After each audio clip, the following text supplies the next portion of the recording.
هما فين؟ هو يا عم انت ايدك دي كده سيبني، هما فين اللي قال لك بقى ان الاهلي ايه مش هيهبط وان الاهلي مش هياخد الصداره يا جدع؟ اوعى يا جدع، وريني كده جدول ترتيب الدوري المصري اهو. رجعنا تاني للصداره اهو، يعني الاهلي متصدر بقى.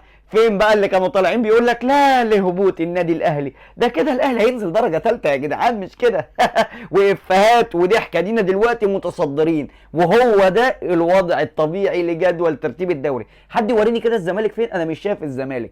انت متخيل ان ده منظر جدول ترتيب الدوري والاهلي في الصداره وبيراميدز لسه عنده ماتشات مؤجله؟ يعني بالبلدي كده المنافسه السنه دي على جدول ترتيب الدوري المصري وعلى الصداره وعلى البطوله كلها هتكون ان شاء الله ما بين الاهلي وما بين بيراميدز، نفس بالظبط اللي حصل السنه اللي فاتت. يعني الزمالك مش موجود في الصوره، وده مش كلامي، الجدول هو اللي بيقول كده. شوف الزمالك لعب ماتش معاه كام نقطه، سبحان الله. نفس جمهور الزمالك ده اللي كان بيحتفل بالصداره بعد كل ماتش، بعد كل ماتش يكسبوه كانوا بيحتفلوا بالصداره، سبحان الله. جمهور الاهلي النهارده متصدر وعادي، عادي جدا، الواحد مش مبسوط يا جدعان. وكأن قلب جمهور الزمالك كان حاسس ان هم لازم يشبعوا من الصداره، لان هيجي عليهم وقت وهتروح منهم.